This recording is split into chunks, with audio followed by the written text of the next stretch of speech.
Bom, vamos trazer aqui para vocês, tudo funcionando, né? Um formato diferente aqui, que na parte teórica que eu havia falado que ia trazer para os alunos que estão fazendo aí o curso teórico, né? Prestes a concluir sua prova.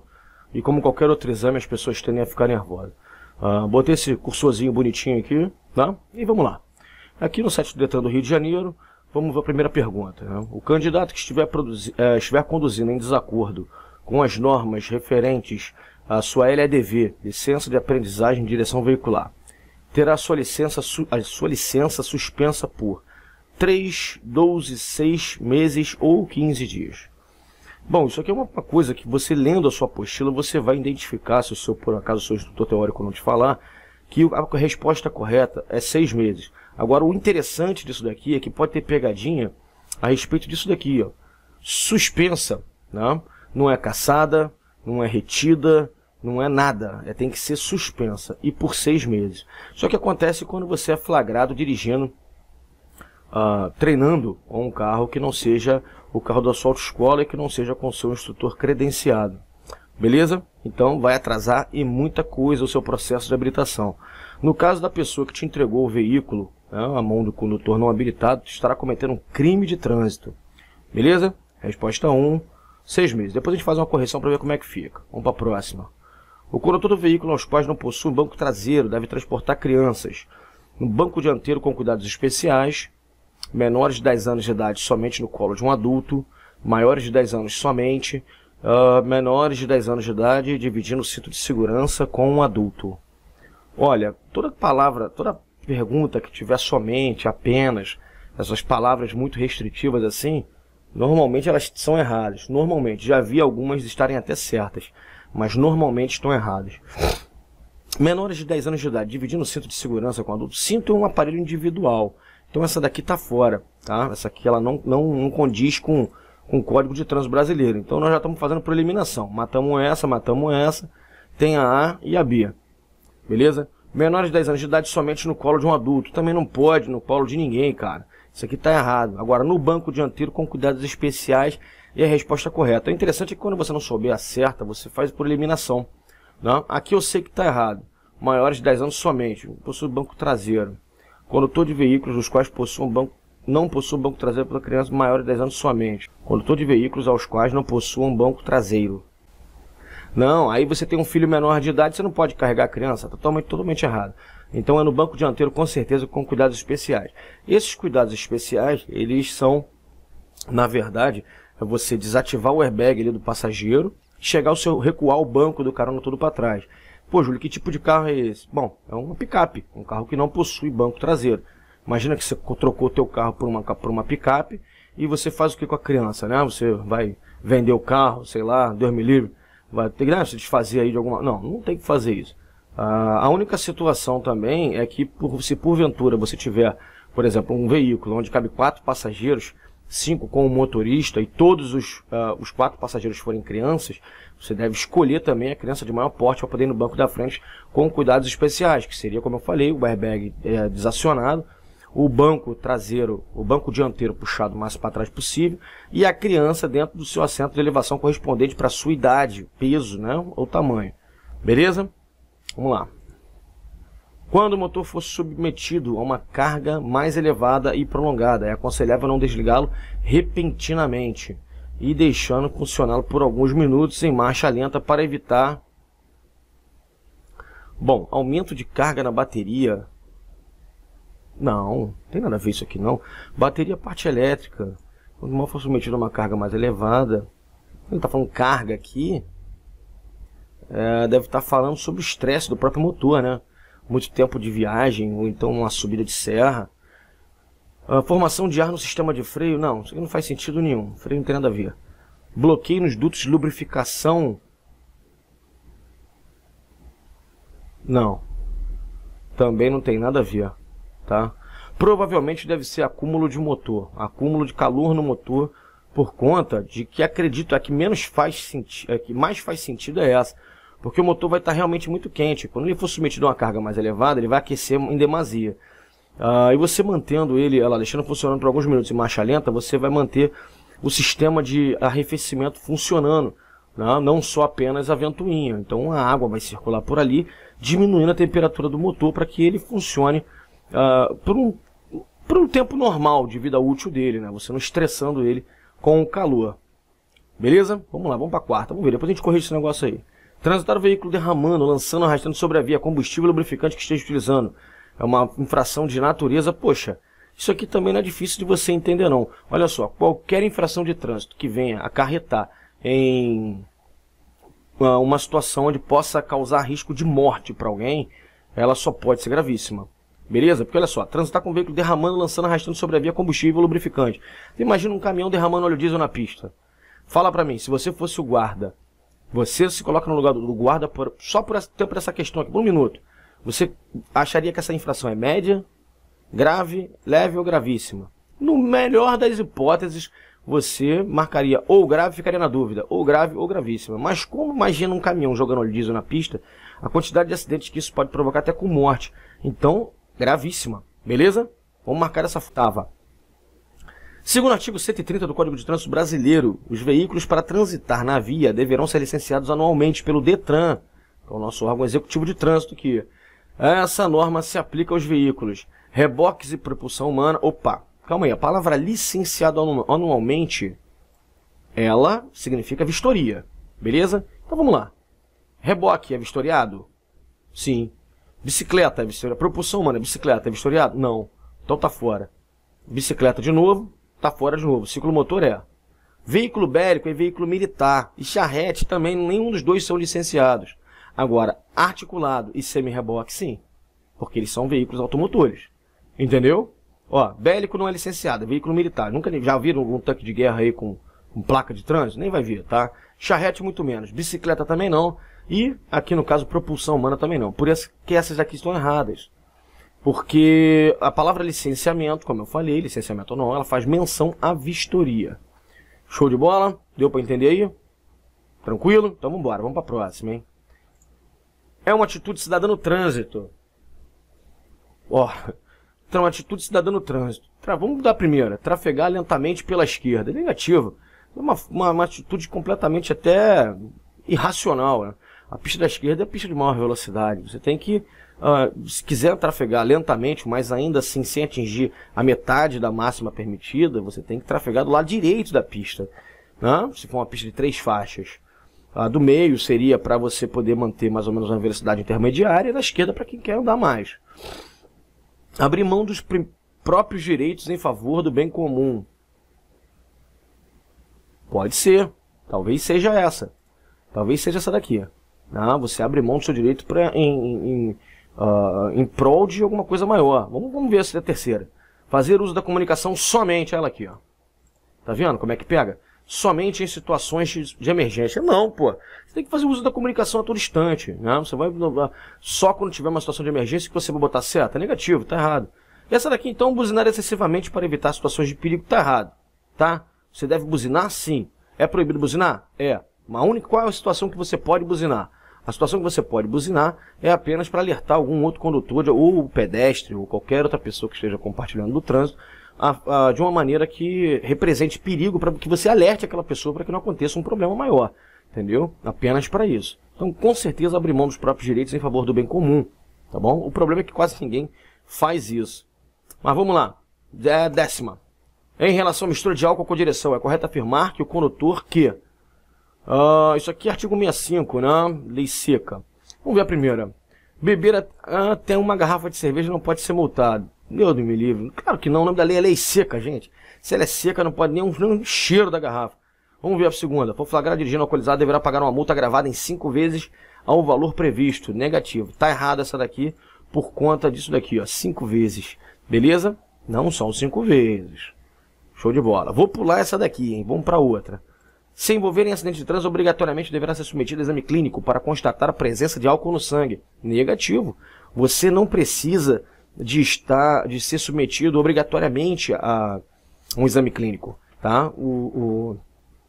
Acho que é o 277 ou 276, o artigo, ele complementa o 165 dizendo que você pode ser, como é que se diz? Caracterizar, né, que você está sob o efeito de álcool ou de alguma substância entorpecente mediante a imagem, vídeo ou constatação de sinais, então não tem a necessidade de exame clínico, beleza? Fora o fato também que só o bafômetro já resolve. Agora, olha a letra C, for flagrado com concentração igual ou superior a 6 decigramas de litro por sangue, de sangue ou igual a 0,3 miligramas de álcool por litro de ar alveolar, será enquadrado por crime de trânsito. Exatamente essa daqui. Olha só, existe uma tabela que ela vai de 1 a 16 decigramas de litro de álcool por litro de sangue, né? Sendo que 1 seria um bombom de licor e 16 seria a pessoa estar completamente podre de bêbada. Então eles inventaram essa margem porque isso daí varia muito da condição de cada pessoa. Tem gente que está mais acostumada com álcool, também tem o fator do tamanho da pessoa. Uma pessoa de baixa estatura, uma pessoa de grande estatura, o álcool, a concentração, a mesma quantidade de álcool, concentração de álcool, né, nessa pessoa pequena, vamos botar que cada um ingerisse a mesma quantidade. Uma pessoa de 1,50 m, uma pessoa de 2 metros, cada um tomou 2 copos de uísque. A pessoa de 1,50 m, ela vai ter uma concentração muito maior porque ela é menor. A pessoa de 2 metros, ela vai ter uma concentração de álcool muito menor porque ela é maior. Então eles inventaram essa tabela aqui, de 1 a 16, 1 sendo um copo de cerveja e 16 seria o cara estar completamente bêbado, né, a ponto de não conseguir mais fazer nada, de ficar maluco mesmo. Então, eles botaram que entre 6 e 8, né, é a reação mais lenta e início de euforia.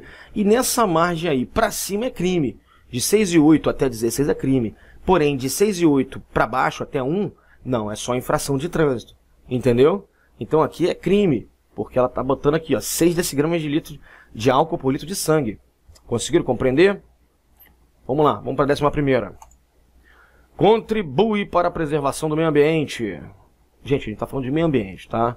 De cara. Vamos ver o que tem relacionado aqui a meio ambiente. Vamos ver. Primeira, manutenção preventiva dos veículos. Parece ser interessante, porque a manutenção preventiva do veículo inclui muitas coisas. Vamos ver essa daqui. O controle periódico do sistema de direção do veículo. Não tem nada a ver. Direção não polui. O volante, a parte de caixa de direção, nada disso causa poluição. A preservação do sistema de suspensão também. Suspensão é a mola, amortecedor, a parte de baixo ali do automóvel. Não tem nada a ver com o meio ambiente. A manutenção do nível de fluido de freio também não tem nada a ver com o meio ambiente. Agora, a manutenção preventiva dos veículos é a resposta correta por conta de que a manutenção preventiva ela também faz com que você faça a calibragem dos pneus frios semanalmente, né? Dessa forma você evitando que o pneu esteja murcho, aumentando o arrasto. Quanto maior o arrasto, mais o carro faz força para se deslocar, mais combustível ele consome. Obviamente, mais combustível ele consome, mais fumaça ele emite. Então essa daqui, ela está errada por conta disso. E fora o fato também que a manutenção das próprias velas do automóvel. Se você, porventura, se tiver um veículo de 4 cilindros e tiver uma vela que não esteja funcionando, essa vela ela não vai queimar, né, ali dentro da parede do cilindro, e você vai jogar aquela mistura de ar e combustível para fora in natura. Tem o filtro de combustível, o filtro de ar, a manutenção preventiva do veículo engloba tudo isso daqui. Beleza? É simples, é só você associar o meio ambiente com poluição. Então olha aqui, ó, vamos para a última de novo. Fluido de freio causa poluição? Não, a não ser que você joga ela no chão, né? Sei lá, quantos litros num ralo sem o menor consciência. A preservação do sistema de suspensão, amortecedor e mola, também não tem nada a ver com o meio ambiente. Periódico do sistema de direção, também não tem nada a ver, volante com poluição. Então, manutenção preventiva dos veículos, com certeza. Show de bola? 12ª e vamos que vamos. O condutor que tenha o propósito de ultrapassar um veículo de transporte coletivo, que esteja parado, efetuando embarque e desembarque, com vistas a viabilizar a segurança dos pedestres, deverá reduzir a velocidade e acionar o pisca-alerta. Está errado, por conta de que o pisca-alerta só se liga em caso de emergência. Aqui não é uma situação de emergência. Quando eu estou aqui tem um propósito de ultrapassar um veículo, tá bom, tá vindo um carro na rua, ele vai ultrapassar um ônibus que está parado efetuando embarque e desembarque, tá? Então tem um ônibus, vamos imaginar essa cena aqui na nossa cabecinha. Tem um ônibus parado, embarcando e desembarcando passageiro. E veio um carro querendo ultrapassar esse cara aqui. Com vistas a viabilizar a segurança dos demais, né, dos pedestres, o que ele deve fazer? Jogar o farol alto? Não, você vai acabar assustando até as pessoas. Aplicar pequenos toques na buzina? Depende da situação. Se o pedestre correr para a rua, vale sim a ideia de um breve toque na buzina. É um breve toque, só apenas. Né? No máximo 2. Agora, parar o veículo eu acho mais interessante. Né? Independente de você buzinar ou não. Imagina só, tu buzina e não para. Não resolveu nada. Né? Então o ideal mesmo é que você diminua, redobre a sua atenção, diminua a velocidade, não buzine e não jogue farol. Se porventura alguém correr na frente do ônibus ali, atravessando a pista na frente do carro, o ideal mesmo é que, obviamente, você pare o veículo. Show de bola? Alerta não, farol alto também não, ó. Isso aqui assusta. Isso aqui você não está em emergência. Aplicar pequenos toques na buzina também não. Parar o veículo. Com certeza é essa. Vambora. Para realizar modificações de características de fábrica do seu veículo, é necessária a prévia autorização de quê? Bom, se o carro é teu e você quer fazer uma modificação nas características de fábrica no seu carro, pô, o carro é teu, você precisa de autorização do fabricante, você já comprou o carro dele, não interessa mais o que ele quer, ele não tem que saber nada da tua vida, entendeu? Vamos ver aqui, do agente responsável pela via, o agente responsável pela via é o guarda. Você tem que comunicar ao guarda que você quer alterar alguma coisa do seu carro? Não. O proprietário... Não, o proprietário é você, pô. Então você vai comunicar você mesmo? Não existe. Com certeza aqui é da autoridade de trânsito. Agora, vale lembrar que quem é a autoridade de trânsito? Um monte de gente erra isso daqui. Por conta de que a autoridade de trânsito, ela não é o guarda de trânsito. A autoridade de trânsito é o DETRAN, é o Departamento Estadual de Trânsito, o órgão executivo da nossa cidade. É ele que é a autoridade. O agente, o policial, é um agente credenciado pelo DETRAN. Então, para você modificar uma característica de fábrica do seu veículo, como por exemplo, você, vamos botar assim, trocar a cor do carro, né? Fazer uma alteração de característica, vai ter que mexer no CRV, imprimir um novo CRV. Você tem que comunicar ao DETRAN, e não ao fabricante, muito menos ao guarda, e a você também, entendeu? Você tem que emitir um novo documento, inclusive até emitido no próprio DETRAN.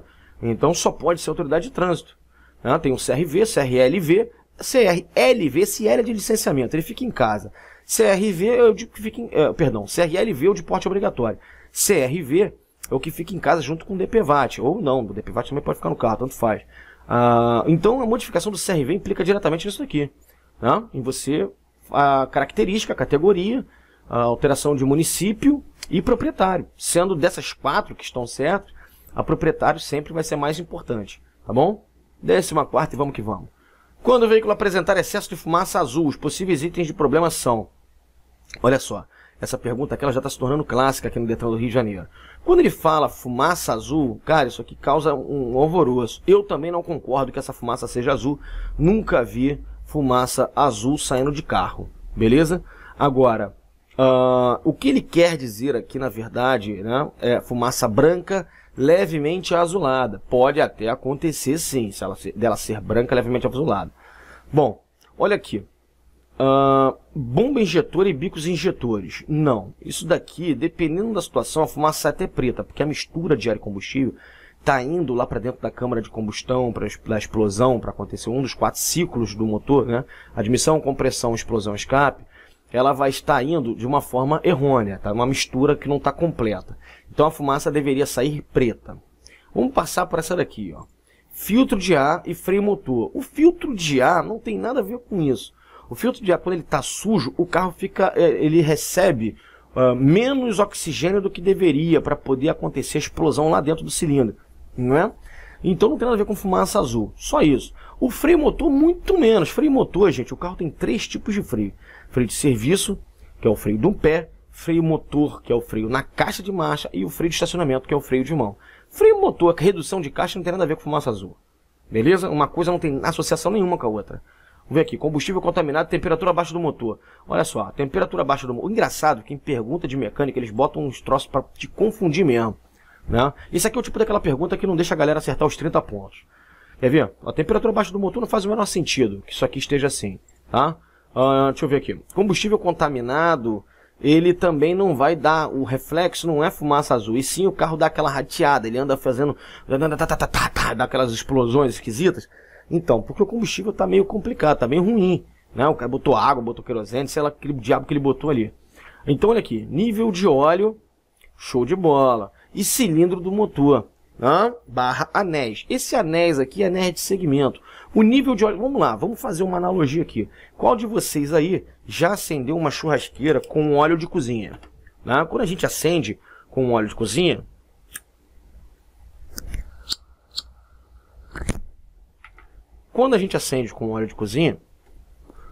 e se você botar óleo demais, o que acontece? A churrasqueira, Quando pegar fogo ali na brasa, ela vai enfumaçar muito. Então, sempre, o resultado de fumaça branca vai ser alguma coisa relacionada a óleo. Tá? É muito mais fácil de você associar uma coisa a outra. Por exemplo, o nível de óleo do motor. Se você botar óleo em excesso no motor, né, que normalmente cabe 3,5 litros, quase 4 litros, ali, dependendo do tamanho do motor, e você botar tipo 5 litros, 5,5 litros, o óleo ele vai acabar passando para a parte de cima do pistão, onde ele não deveria estar.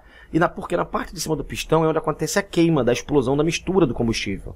Né? O ar é a gasolina, a vela, ele comprime, a vela taca fogo.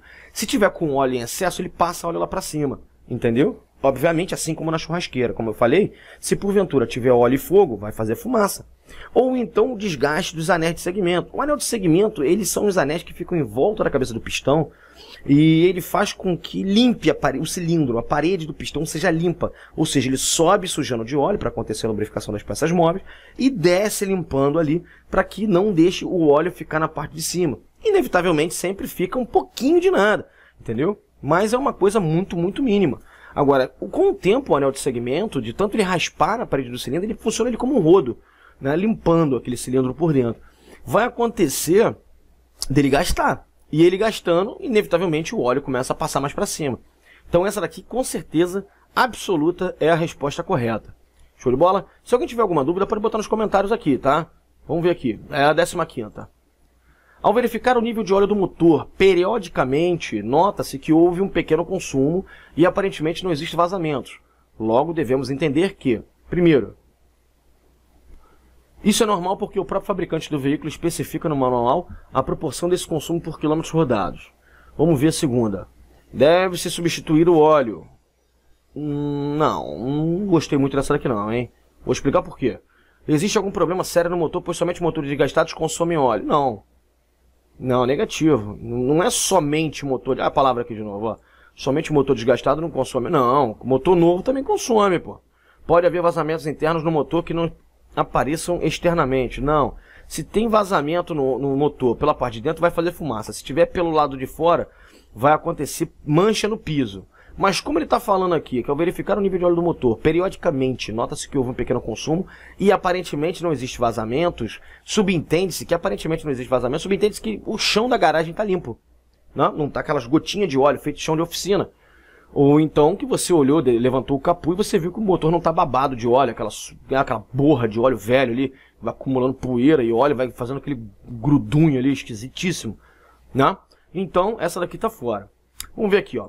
Essa daqui deve-se substituir o óleo, também não faz sentido. O óleo só deve ser substituído de acordo com a quilometragem dele ou pelo estado dele, né? Você tem, inclusive tem que ver o manual de proprietário do próprio automóvel. Se existe algum problema sério no motor, não, somente está errado. Pode haver vazamentos internos no motor que não apareçam externamente. Não, também está errado, tá? É essa daqui. É normal, pois até o próprio fabricante do veículo especifica no manual a proporção desse consumo por quilômetros rodados. Quando eu falei lá na questão anterior, nessa daqui, ó, que pode ser o nível de óleo, o cilindro, né, do motor, lá, barra anel de segmento. Lembra que eu falei que o anel de segmento, ele é ele limpa a parede do cilindro, né, ele sobe sujando para acontecer a explosão, e quando ele desce, o anel de segmento é que é responsável por limpar. Só que sempre sobra alguma coisa. A longo prazo, nem que seja a nível molecular, sempre vai ficar alguma coisa na parede do cilindro, né, e vai ter normalmente o desgaste do próprio óleo do motor. Então isso daqui é natural, é normal. Por isso que quando você compra óleo, você compra de litro em litro. E normalmente quando você bota no carro, você bota 3,5 litros. Então aquela metade que sobra, o ideal é que você bote aquilo dali bem vedado, dentro de umas 2 ou 3 bolsas plásticas na mala do seu carro. Porque porventura, uma vez por semana você vai conferir o óleo, você constatou que ele está um pouco baixo, claro que com o carro no plano, né? Você botou de um dia para o outro, veio e trabalhou, deixou o carro na garagem, a garagem é plana, né? Tranquilo, não é nada inclinado. No outro dia você vai lá, levanta a tampa do capô, saca a vareta de óleo, limpa, bota de novo e constata lá que ele está um pouco baixo. Você vai perceber que ele vai estar um pouco desgastado. Você vai pegar aquela metade daquele litro de óleo que estava lá na mala e botar, completar, né, com o mesmo óleo que você já havia posto anteriormente lá no motor do seu automóvel. Beleza? Vamos para a 16ª. No caso de um atropelamento, deve-se imediatamente colocar a vítima sentada para facilitar a respiração. Não, você não deve nem mexer na pessoa. Sinalizar o local e acionar o serviço de atendimento médico de resgate. Essa aqui parece interessante, hein? Vamos ver. Perseguir o veículo envolvido. Que é isso, jovem? Vai virar o quê? GTA? Colocar a vítima em seu veículo e removê-la para um hospital. Não, não pode não. Tá? Você não pode, a não ser que a autoridade de trânsito que presente ali o agente da autoridade de trânsito, né, ou o bombeiro, ele mande. Se ele mandar, você tem que fazer. Fora isso, não. Você não tem que colocar ninguém no seu carro, tá? Você bota uma pessoa no seu carro, você pode lesionar a coluna dela. Você perseguir, então Deus me livre. Tomara que ninguém tenha marcado essa. Vamos ver aqui. Sinalizar o local, colocar a vítima sentada tá errado. Essa daqui mesmo. Sinalizar o local e acionar o serviço de atendimento médico de resgate. Beleza? No caso aqui, Corpo de Bombeiros, que o telefone é 193. Corpo de Bombeiros, tá bom? Vamos na 17ª. Em um acidente envolvendo um motociclista, um cuidado importante ao ser observado é somente retirar o capacete da vítima, caso não haja ferimento na cabeça. Não, você não pode mexer de jeito nenhum no capacete. Não retirar o capacete da vítima por representar uma ação de alto risco. Parece ser interessante, hein? Não pode mexer na vítima. Retirar cuidadosamente o capacete facilita. Não, tá louco. Cara, olha só. Somente retirar... Isso aqui tá errado, hein? Somente retirar o capacete a pedido da vítima também tá errado. Mesmo que a vítima peça, o ideal é que você aconselhe ela que ela não mexa no capacete.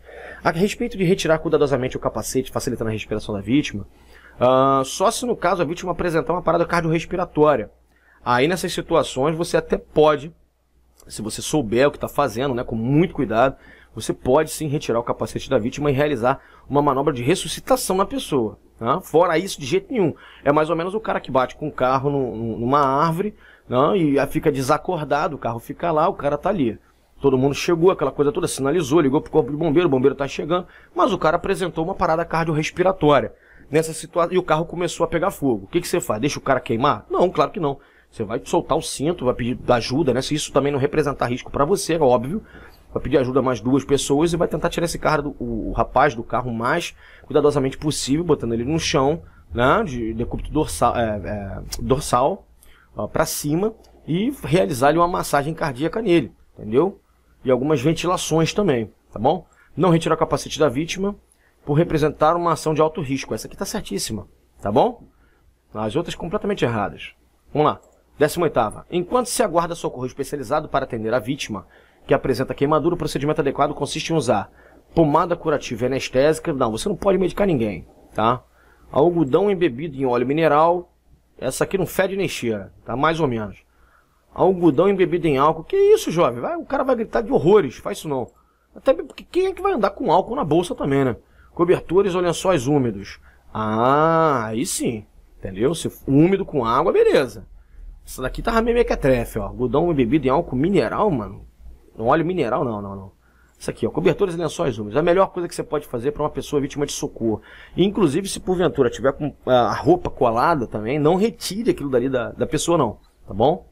Vamos para a 19ª. Preservar o meio ambiente é uma necessidade de toda a sociedade. Concordo? Certíssimo essa frase aqui, ó. Claro. Você, como motorista consciente, pode contribuir para uma redução da poluição do ar e da poluição sonora. Como? Trocando de marcha na rotação certa do motor, deixando o motor ligado numa parada prolongada. Não, que isso. Deixar o motor funcionando desnecessariamente, inclusive até uma fração leve, 3 pontinhos aí na sua CNH. Realizando aceleração bruscas e freadas excessivas. Claro que não. Quanto mais acelerado, mais o carro vai consumir combustível, mais os pistões vão subir e descer e mais vai acontecer a queima. Carregando peso em excesso também não, vai acabar consumindo mais combustível e sendo assim poluindo. Então, essa tá errada, deixando o motor ligado não pode, realizando essa não, também não pode, de jeito nenhum, porque você vai acabar consumindo combustível e vai soltar mais fumaça. Carregando excesso de peso também, você vai consumir mais combustível e soltando mais fumaça no meio ambiente. Só me restou a 19ª, trocando a marcha na rotação certa do motor. Vamos lá, para a 20ª. Nenhum condutor deve frear bruscamente seu veículo. Essa palavra aqui, exceto, cara. Isso aqui sacaneia meio mundo, hein? Se liga, hein? Nenhum condutor deve frear bruscamente seu veículo, exceto quando acender a luz do semáforo. Quer dizer, não. Quando estiver transportando carga. Também não. Por razões de segurança. Talvez. Diante de faixa de pedestre. Vamos lá. Diante da faixa de pedestre eu sei que não é. Porque imagina que se porventura vem... você tá vindo e, pô, em cima de uma faixa de pedestre... o sinal ficou vermelho. Acho que essa daqui condiz com essa, né? O sinal ficou vermelho e você meteu o pezão em cima do freio ali naquela hora. Meio que vem... Dane-se quem vem atrás, né? Então não é assim não. Corre o risco de uma colisão traseira. tá? Eu entendi dessa forma. Vamos ver a B aqui. Quando estiver transportando carga. Não faz o menor sentido. Independente de ser carga, de ser gente, seja lá o que for. Não? Agora, por razões de segurança, eu acredito que ela faça mais sentido. Porque por razões de segurança é um troço mais amplo. Né? Por exemplo, aqui em diante da faixa de pedestre, como eu havia falado, depende do que está ali na faixa de pedestre. Né? Imagina que uma pessoa corre na frente do seu carro. Aí sim, talvez você tenha sim a necessidade de fazer por razões de segurança.